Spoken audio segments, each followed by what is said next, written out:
Nature is what keeps us alive. Maybe we'll realize that it's part of us and that you take care of it like a family member. You take care of it like something that matters to you. And if we take care of it, it'll take care of us.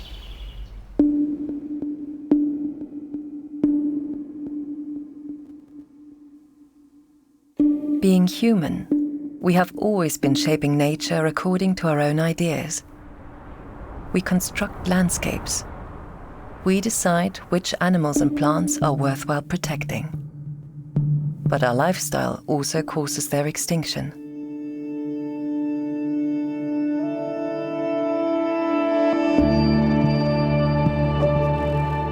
Meanwhile, in the National Park Bayerischer Wald in the southeast of Germany, nature is deliberately given free rein. A vision becomes an exemplary project for the whole world. This national park is where we can experience the wild again.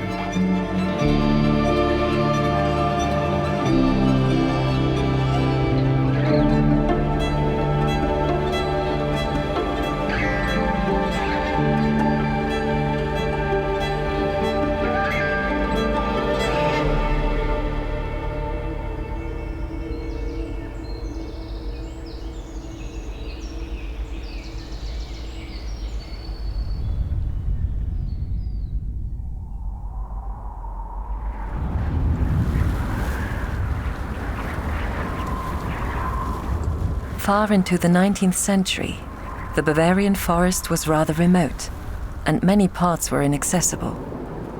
Especially during the winter, you can still feel the isolation. A magical world full of mystery.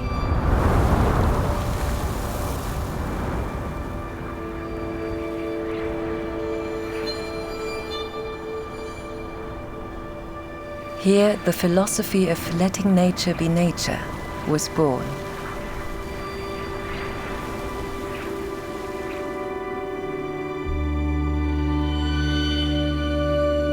Nowhere, from the Atlantic all the way to the Urals, is nature permitted to unfold on such a vast scope, liberated from human influence.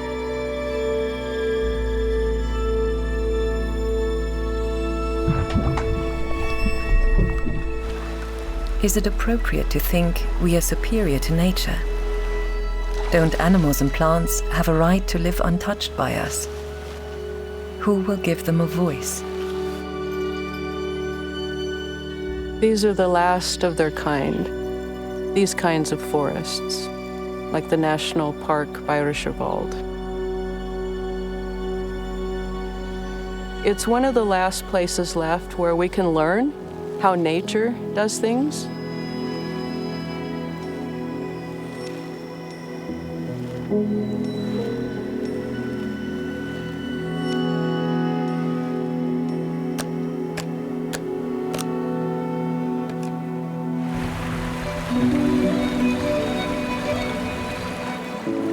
We need to bring back the wild. We need to bring back the infinite beauty and connections that exist there.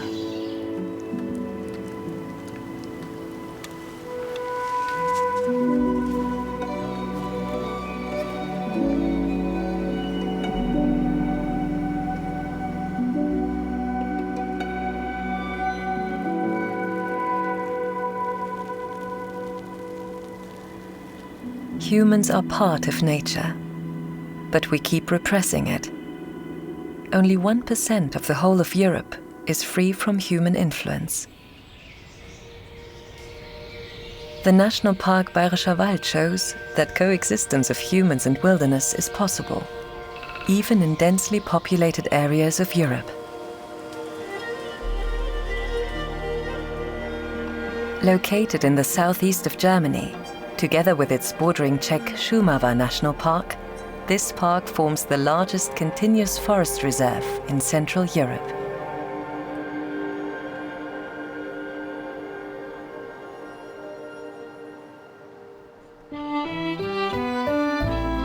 The Bavarian National Forest, bordering the Iron Curtain, was the first national park in Germany, to be founded in October 1970.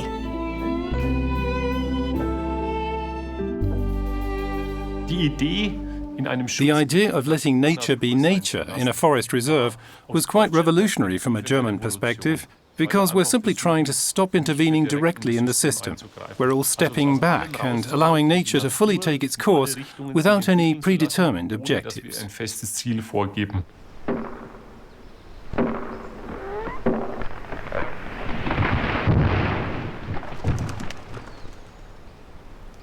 Since the settlements in the late medieval ages, the utilization of forests has helped local populations to secure their survival. The inner Bavarian forest is a peripheral rural area with hardly any job opportunities. And it was assumed that founding a national park would boost tourism in the region.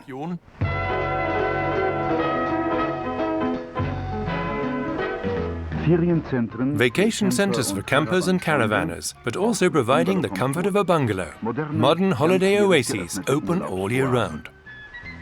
At the start, this park was something that the region wanted and supported. But at that stage, people didn't really know exactly what a national park actually meant. The locals supported the park until a devastating storm hit in 1990.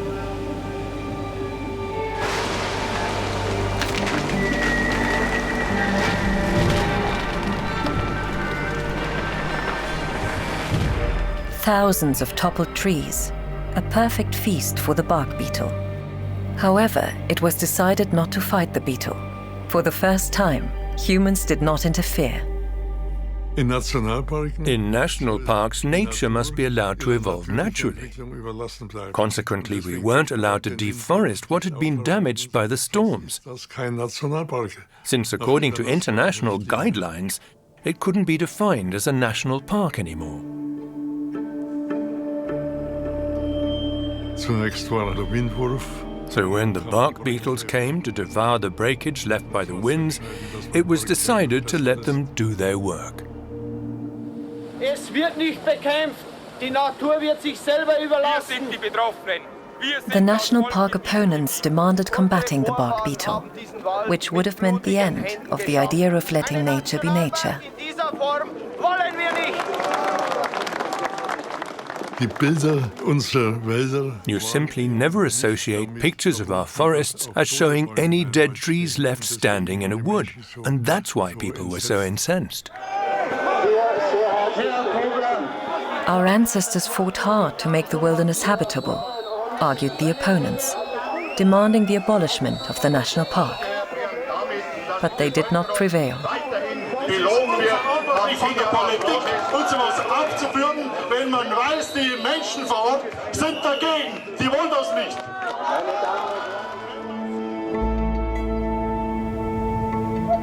What nobody regarded possible was that within only a few years, out of the seemingly dead forest, through its own power, a vital, multi-layered forest grew back.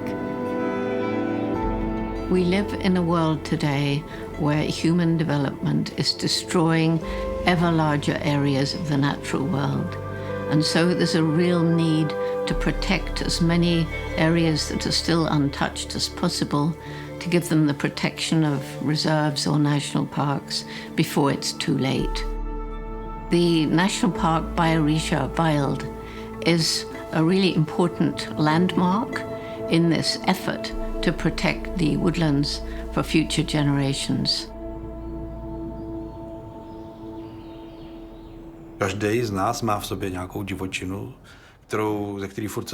Everyone carries some sort of wilderness around inside them. It's part of us. Even if we constantly try to manipulate it, to tame and change it, it always breaks out again. It's there nevertheless, and doesn't stop working. And it's not limited to one location. This omnipresence and the ability of nature to be so strong fascinates me.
the more humans distance themselves from nature, the more their longing for wilderness will grow. This is how Bastian Carlos sees it. This summer, he wants to cross the entire national park from west to east in 5 days. It's really crazy. I had to discover and get to know the beauty of my country from scratch.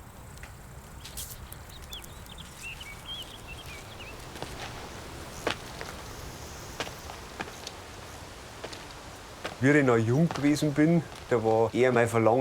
I was still young, I always wanted to leave, go to a city. In my mid or late 20s, it became clear to me, there has to be more. At the same time, I started taking pictures with my camera and sensed that being in nature makes me a more balanced person. Bastian Carlos is on staff in the emergency room of a hospital. In the woods, he's looking for some time away from daily life.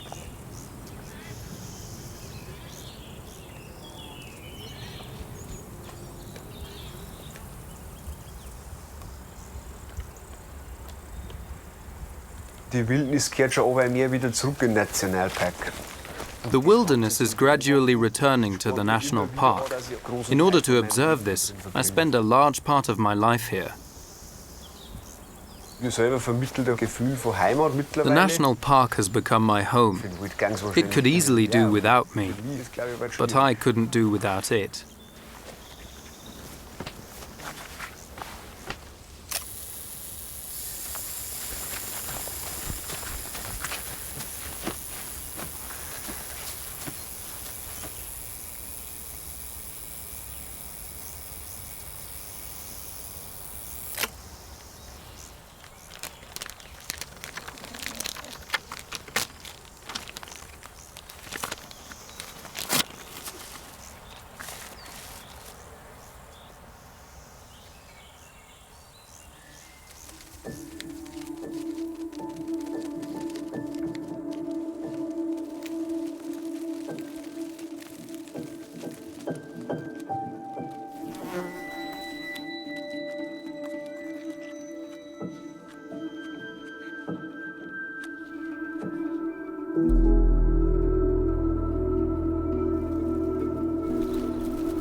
Exposing yourself to nature always means a confrontation with yourself.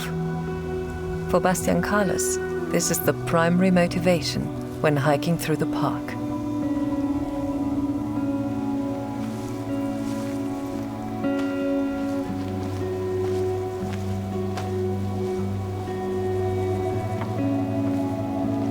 The most impressive landscape within the national park includes the marshland at the border ridge to the Czech Republic.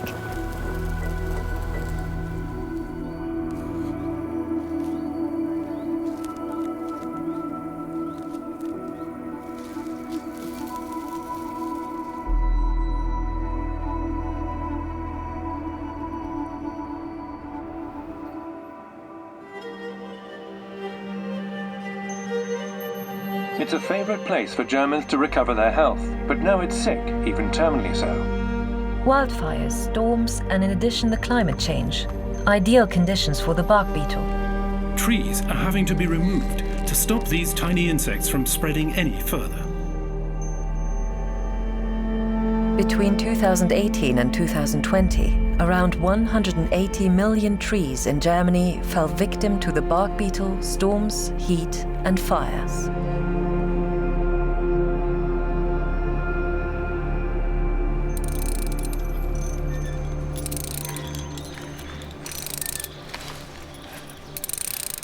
The bark beetle has also kept the scientists concerned. The renowned entomologist Diana Six from the University of Montana has already gained a lot of experience with bark beetle outbreaks in the Rocky Mountains. She would like to compare the results. So our forests are going to change, and there's no question about that. When you change the climate to the degree that we're changing it, things are going to change.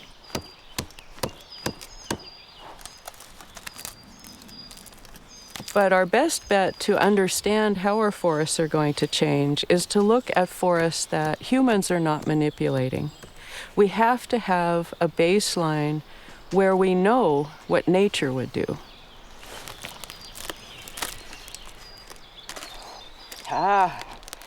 We have ips, we have spruce beetles, perfect. This particular beetle's a bit of a puzzle. This tiny little beetle has a huge influence on forests here in Europe and parts of Asia. We see the bark beetle outbreaks and we know that it's related to climate, but surprisingly, there's not very much known. So I'm very excited about getting out and doing this work and not just understanding how it affects the Bavarian National Forest, but also forests all around the planet.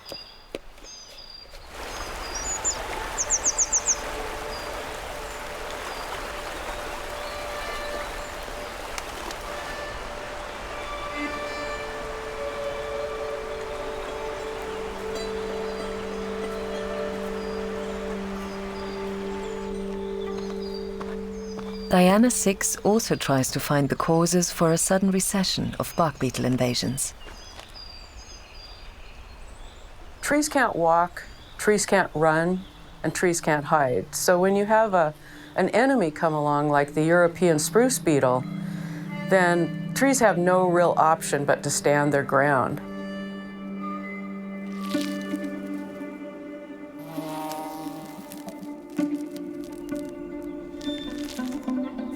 Trees are armed with an amazing array of physical and chemical weapons.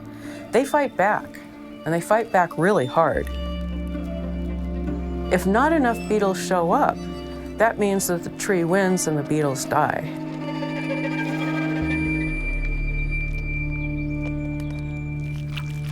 But because of increasing temperatures and decreasing rain, trees are becoming stressed. And that lowers their defenses, and that lowers the number of beetles it takes to kill them. This situation allows the beetles to rapidly build their populations because warmer temperatures allow greater productivity of the young and greater survival of the young over the winter. And that means that there are so many beetles, they can even kill healthy, defensive trees.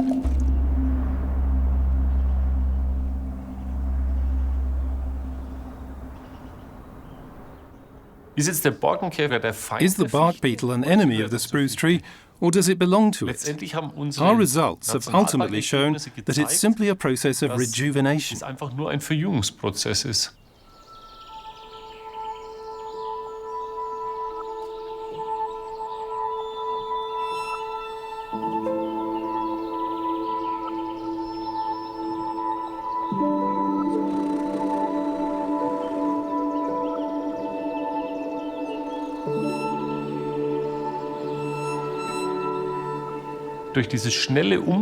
This large-scale, rapid destruction of spruce trees let a great deal of light through to the forest floor.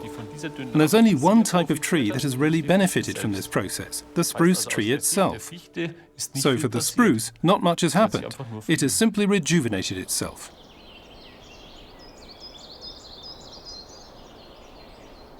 Whenever these dynamic processes occur and disrupt our orderly commercial forests, we start talking about forest dieback and natural disasters. But these processes are mostly very beneficial for the diversity of species.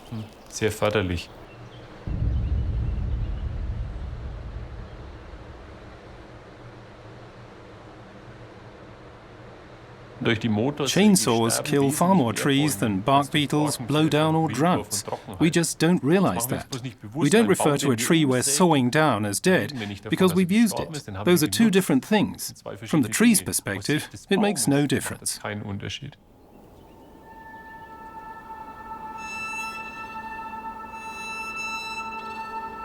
In the national park, mankind has taken the shackles off nature. It has quickly regained freedom, again turning into wilderness. This is fascinating, and at the same time unsettling. When we see these dead trees everywhere, people panic. It's death and destruction. You see in the newspapers, forests destroyed. Well, they're not. They come back. We see that right here at the Bavarian Forest. If we allow natural selection, there may be trees that have the genetics that help them persist in a new world, in a new climate. But over time, if we don't make serious efforts to stop climate change, then we may lose a lot of our forests.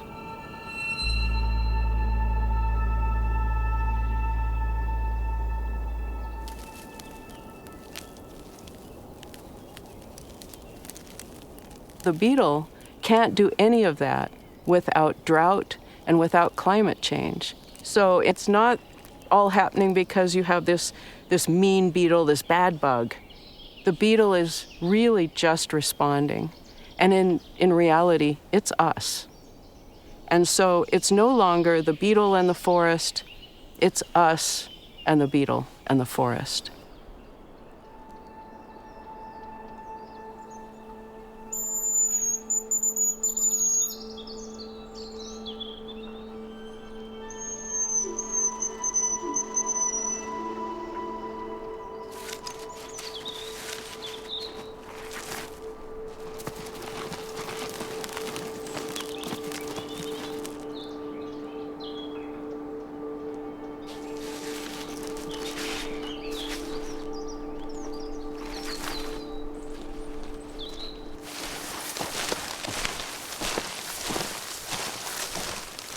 The path from Rachel to the Lusen, the most significant mountain in the national park, leads at over 1,000 meters through the realm of the mountain spruce forest.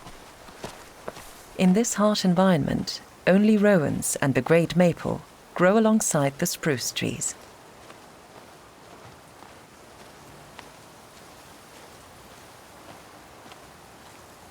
I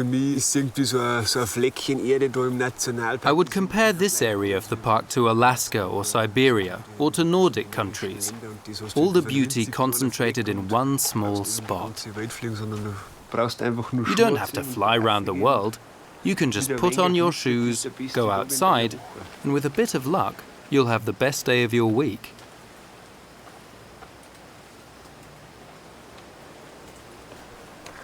The steep ascent to the Lusen is called the Sky Ladder, where the edge of the forest joins the giant blocks of granite, reaching to the sky. How did these mighty blocks of granite get to the peak of the Lusen? Countless legends and myths tell of this phenomenon. This ocean of stones emerged through erosions during the Ice Age, about 12,000 years ago.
When the national park was founded, a list was compiled of animal species that were actually present and which ones would have to be reintroduced.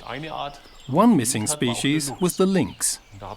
On the German side, we tried to resettle them, but it was only our Czech colleagues in the early 90s who released a sufficient number of lynxes into the wild. And that formed the basis of our lynx population today.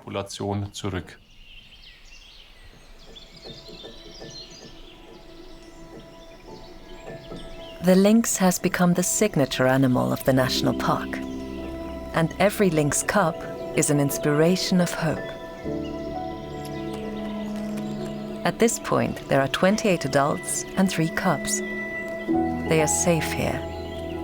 Yet in neighboring areas, the population is still endangered due to poaching.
Every year in November in some villages of the Bavarian Forest, the locals get together in order to symbolically chase away the wolves by making loud noises.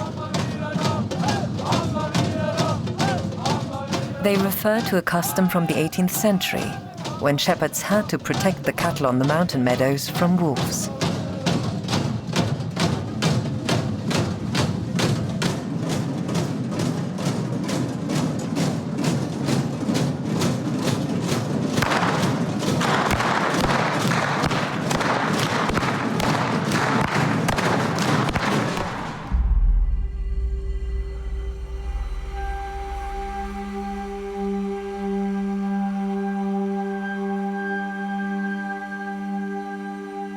Wolves and humans had peacefully coexisted for centuries, until the humans began to settle and started farming and breeding livestock. The wolf became the enemy of sheep and goats. This initiated a merciless hunt to extinction.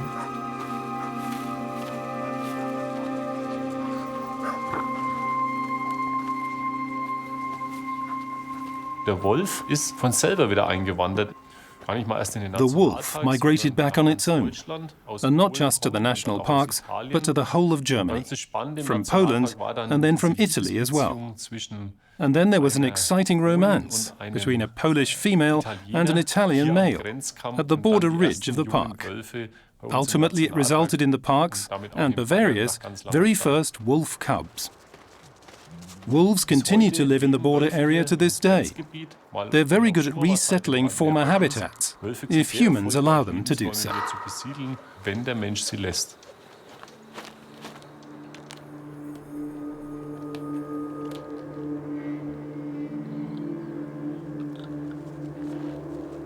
Today, 2 wolf packs live in the national parks once again.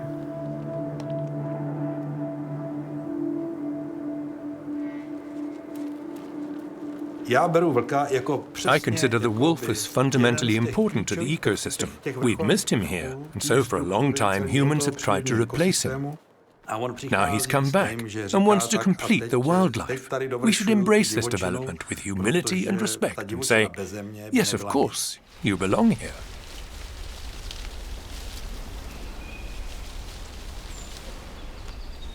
Even today, ancient prejudices, fears and myths of the vicious wolf are still present. But wolves are shy and tend to avoid humans.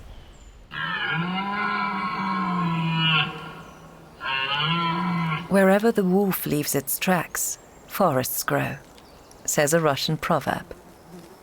Wolves influence the deer population, who like to feed on young shoots of firs and beeches.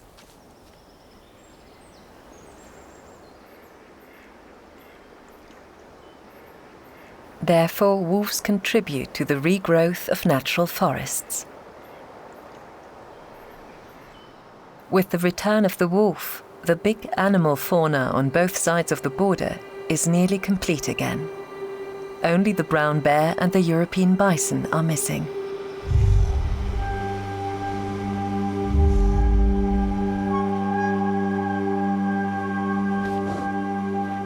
Even the European moose has relocated here.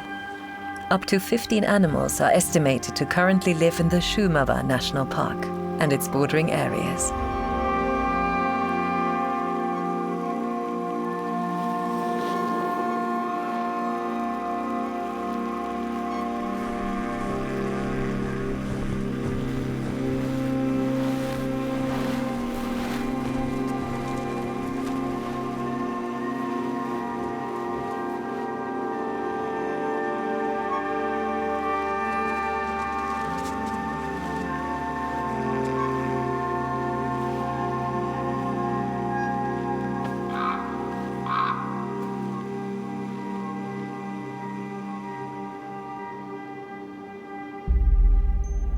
Wolf and lynx are still considered a threat.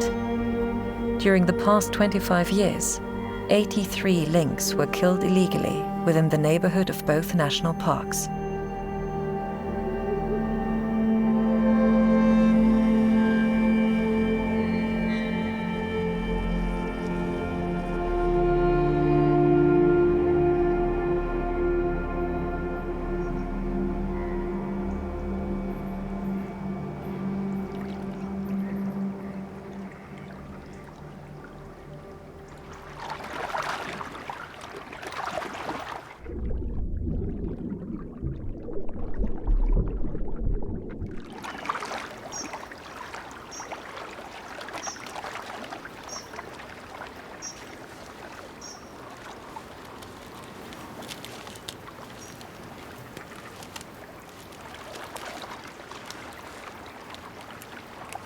Useful or harmful, good or bad, these categories do not apply to a national park.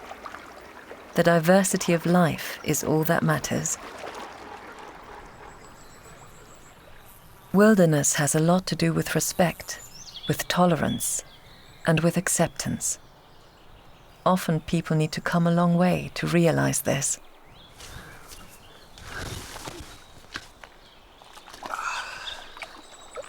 Ich vertrage schon relativ viel Natur. Einfach da zum Sitzen. I can take a lot of nature. Just sitting by the water, conscious of the trees, the fish, the clouds, feeling the sun and the wind. Wisst jetzt nicht, ab welchem Zeitpunkt, dass man das irgendwie... I never tire of this, because there is nothing more beautiful. Es gibt ja eigentlich nichts Schönes.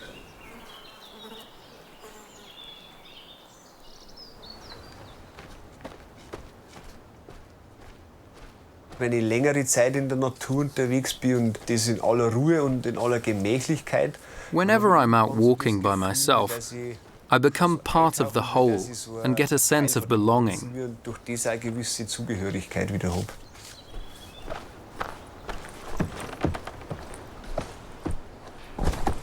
Für mich ist es einfach die Natur. Nature makes me feel alive and feel that this life is worth living. Ja, dass das Leben auch lebenswert ist.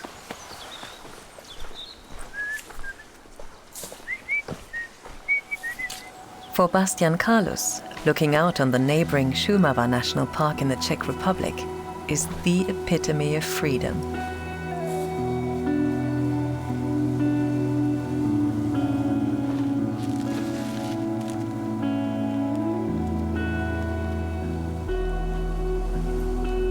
A blessing for nature.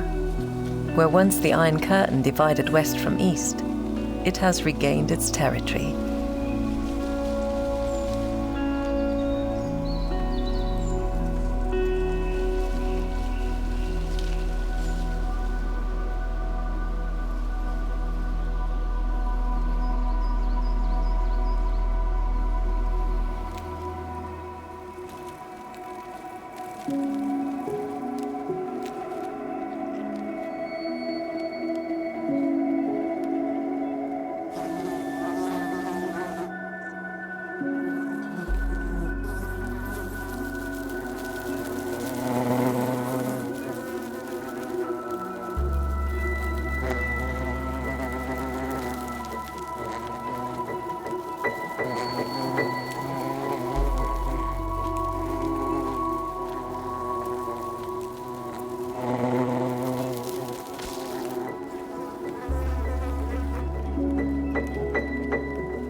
Protože si myslím, že vlastně ta divočina je...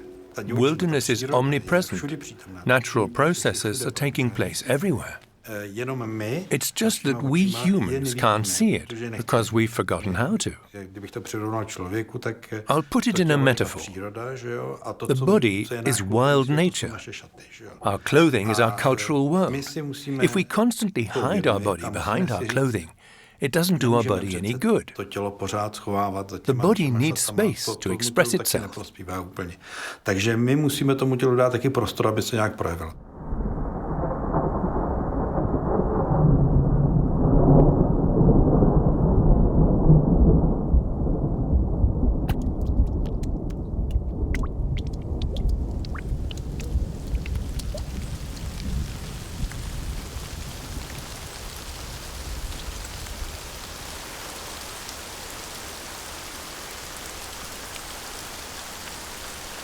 Research in the park is supposed to deliver know-how for the commercial forestry. It may only be undertaken in a few places, however, due to nature conservation. So if we're lucky. But the weather... Yeah, I know. The sun will come out when we're done today. Yeah. That's the way it always works. Oh, this is beautiful. I like the diversity here. Yeah. So many dead trees. Yeah. And this is actually perfect for the ambrosia beetles. I'm really excited about seeing these beetles. Yeah. They're really different than what I work on. Okay. So many times, I go out and I'm the lead researcher and I know exactly what I want. So this is a really nice situation because now I get to follow Peter, I get to follow Max, I get to be their assistant, and I get to learn from them. And that's part of science anyway, is just learning from each other.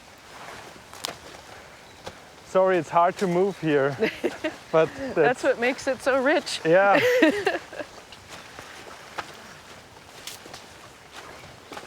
So we're looking for ambrosia beetles, and these are tiny little beetles, and they live on fungi deep in wood. Because they go into dead wood, most people think they're not that important, but they're crucial because they're part of recycling nutrients all through the forest. We're almost there.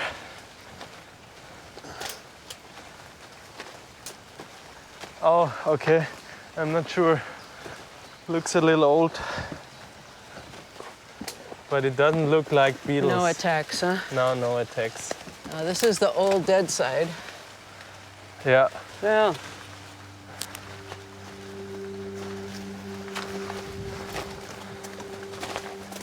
Oh.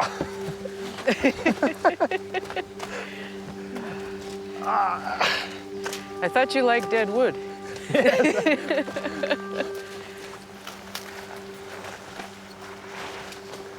Field work can be really challenging, but when I go into the forest to hike, it's more than just my work. All the magic and the interactions and the diversity that surround me. It's a little overwhelming.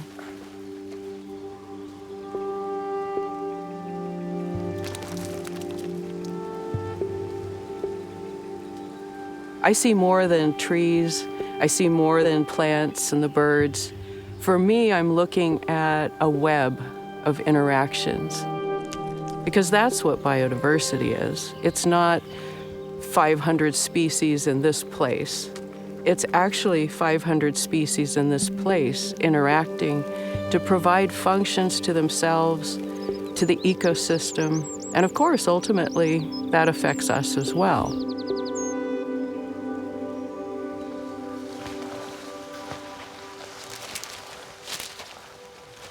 Oh, this looks good here. Nice. Look. Yeah, is this good? This is good, yeah. Whoa. This is actually our species we're looking for. Awesome. And then you see the fungus staining. Yeah. Here, much more. These are the ambrosia beetles. Perfect. These are the ambrosia beetles we're looking for. Excellent. Excellent. We found it. And now the rain also stopped. That's really good. these tiny little ambrosia beetles. They have a very special relationship with fungi. And so they have these little pockets on their bodies where they carry fungi with them, like having a suitcase for their food. And they move into dead wood, and then instead of eating the wood, they actually make a garden with these fungi, and then that's what they depend upon. Got everything? Yeah. Good.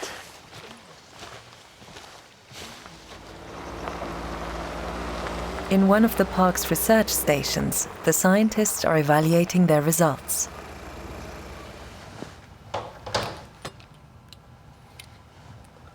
Okay, these are the beetles that we caught in the field. Wow, look at that. Here you see the tunnels. Yeah. These are the beetles. Right. So the yellow one down here, this is the mutualistic fungi the beetles are feeding on. Yeah, so that's And the garden. Exactly, Yeah. that's the garden. And let me show you how this looks when we look at the behaviors. So look at this. Isn't it amazing? Wow, that's incredible. Look at that. These are pupae, larvae, Yeah. grooming other pupae. So they spend a lot of time grooming. Exactly, and it's very humid in there, and there's lots of fungus growth on the surface of the beetles, and they have to groom this off. Yeah. So they have to be social. Here you see larvae Yeah, yeah, grooming the the tunnel garden. walls. Yeah, the garden. Yeah, exactly. Oh, look, that's amazing. Wow, now you Just can cleaning right see along it the very side. well. No, this is remarkable. Ambrosia beetles are in the same weevil subfamily as bark beetles, but they actually go about life in a very different way inside the tree. They are one of the few groups of organisms on the planet that show social behavior like humans. They have agriculture, they plant a crop, they tend that fungal crop, they weed it, they try to remove all the bad fungi that might get in to cause a crop failure. And if they move, they take their crop with them and plant a new garden. Humans observe and try to understand complex correlations and to give nature a voice. This too is considered research in a national park. There's so much out there we don't even know about. What's so important is every species is different. And so every single species does something different. It has a different role, it has a different function. When you start to lose species, if you start to lose some of that biodiversity, you start to lose roles, you start having jobs that aren't being fulfilled. And as you begin to lose more and more and more, ecosystems begin to collapse.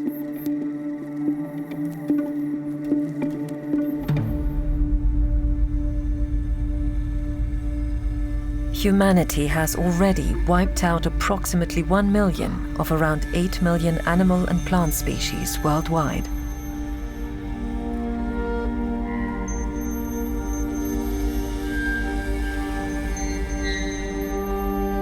Who owns nature? Do we have the right to decide what lives or dies? What kind of world do we want to live in?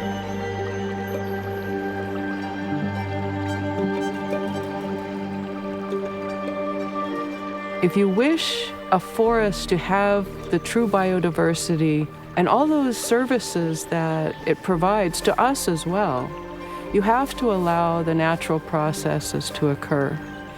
And that includes having dead wood, it includes having dead trees. In fact, when you allow that to occur, you start seeing species come back.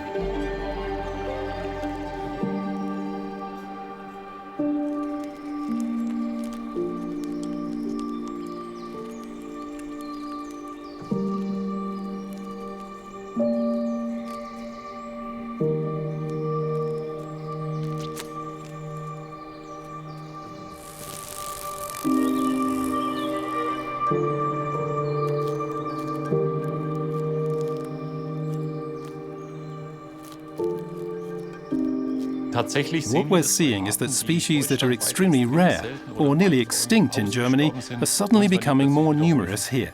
The national park really is like a kind of Noah's Ark.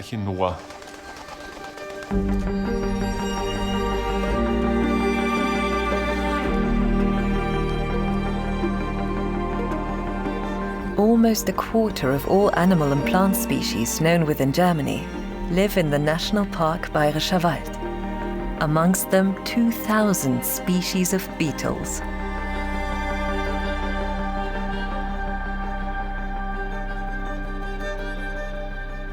The forests of Europe, forests of Central Europe, the woodlands, are so important for so many species, not just the obvious ones like the wolves and the lynx, but also the small animals and parks, not just the big, obvious old trees, but also the eager young saplings growing up to eventually take their place.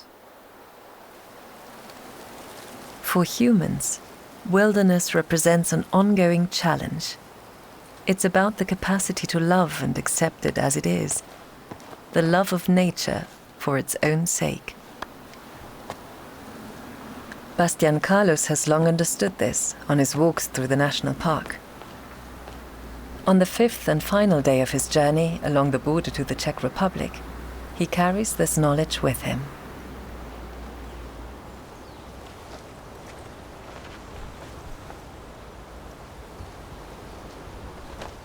Man muss sich auf die Natur einlassen, dass man You have to embrace nature in order to feel what it does to you. That is something precious, and no one can take it away from you.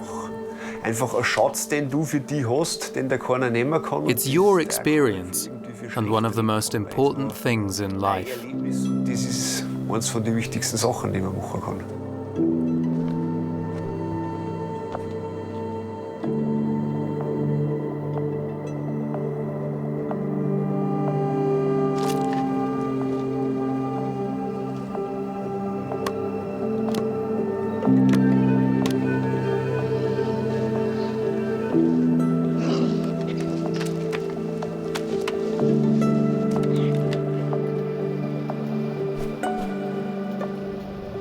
Woodlands and forests, for me, are the most fascinating ecosystems.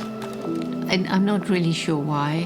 What it is about the forest that really gets through into my inner core is very spiritual experience for me. I don't know why that is more so than other environments, but that's the way it is.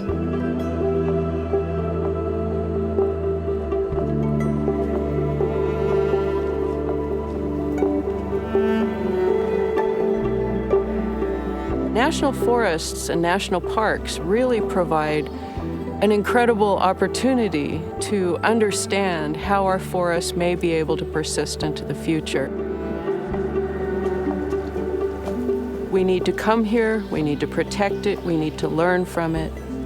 But when we learn from it, we need to begin to rebuild forests, rewild forests, so that we can save the things that we have now on the planet and not lose more.